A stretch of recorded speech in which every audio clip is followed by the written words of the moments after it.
Fresh impeachment complaints filed against Vice President Sara Duterte. Let's bring in one of the citizen complainants, Matthew Silverio, who is the Secretary General of the Student Council Alliance of the Philippines. Magandang hapon, Matthew, si Lord at si Denise.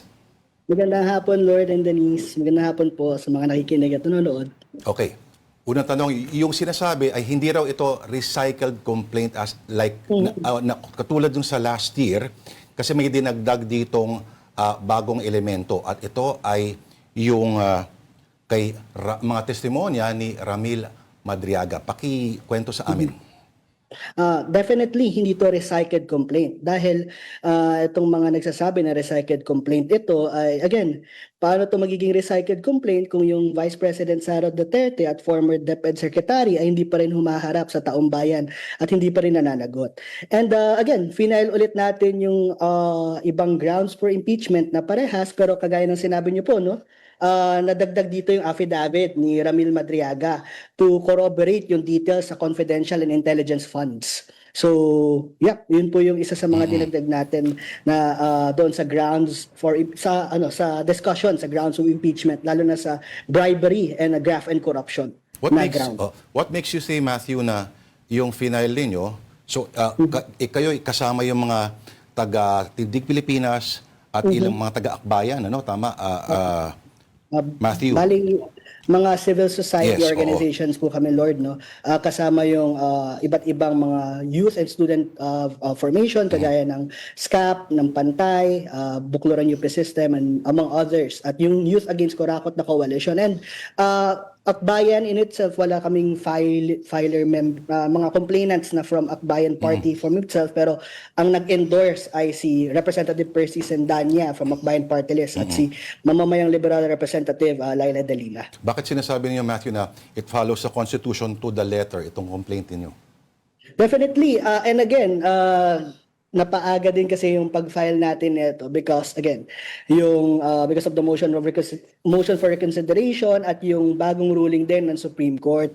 And it follows the Constitution kasi again, we sinunod natin at diniscuss din natin sa mismong articles of impeachment na final natin at in-endorse ng dalawang kampiyon natin na si Rep. Laila at si Rep. Percy na nakalagay doon at nakabase talaga sa Constitution yung mga grounds for impeachment natin. At again, yung 5 grounds na yun ay nilagay din naman natin kagaya ng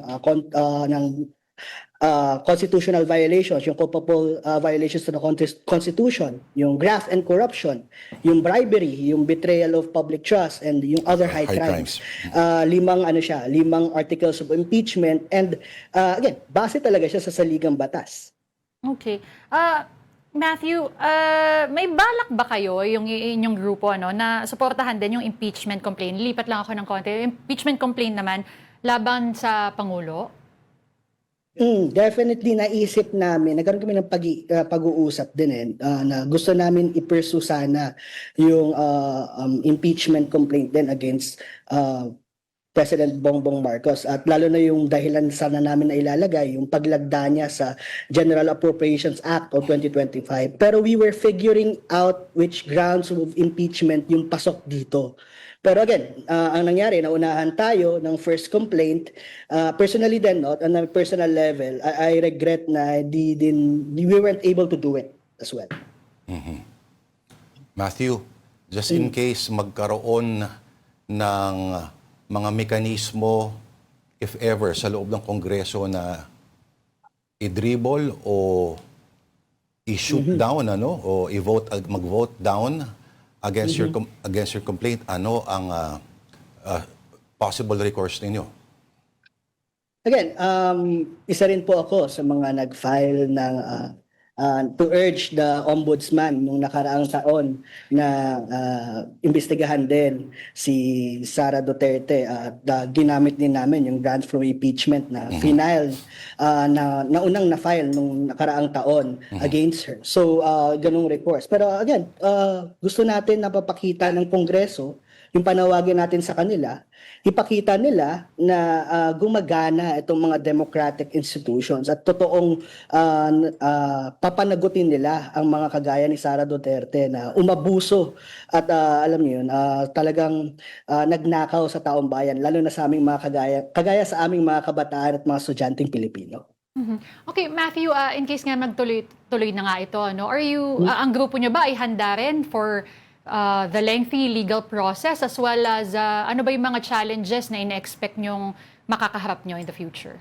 Definitely, Denise, yung isa sa mga challenges ay, again, yung first ruling, and again, yung pangalawang ruling ng Supreme Court, yung napakahabang tedious process na in-emphasize nito. Pero isa yon sa mga nakikita nating challenges right in front of us kung paano natin to magtutuloy mismo. At again, pero naniniwala kasi tayo, confident yung grupo natin, yung coalition at yung mga complainants na mapapasa ito sa form and substance sa committee level pa lang.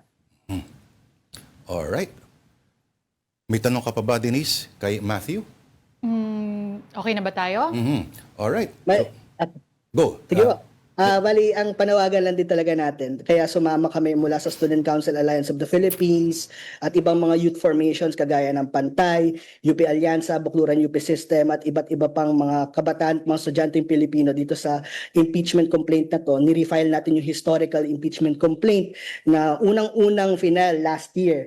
Ay gusto talaga natin ma-address na yung, again, confidential funds at yung milyong-milyong nila na winaldas ni Sara Duterte. At again, hindi pa rin siya umaharap sa mga mamamayan at kabataang Pilipino. Kaya gusto talaga natin ipakita bilang mga kabataan na tumitindig tayo laban sa kahit anong uri ng korupsyon at kahit anong amount pa yan ng pera, billion-billion man yan, kagaya ng sa flood control projects, o million-million man yan mula doon sa confidential at intelligence funds na ninakaw ni Sara Duterte.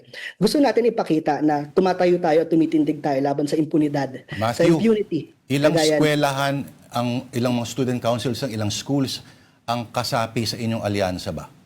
Bali, ang Student Council Alliance of the Philippines din po ay meron 300 to student councils at organizations nationwide from state universities and colleges, local universities and colleges, and even private institutions. Maski high school po, may mga kasama ka. Ba? May mga taga-Davao ba dyan ng mga eskwelahan? Matthew? Meron po. Meron, ba? Ateneo de Davao kasama natin at Aba. among others na student council. Matindi. Alright. Maraming salamat sa inyong panahon. Si Matthew Silverio ng Student Council Alliance of the Philippines at isa po sa mga citizen complainants. Thank you, Matthew. Maraming salamat, Lord. Maraming salamat, Denise.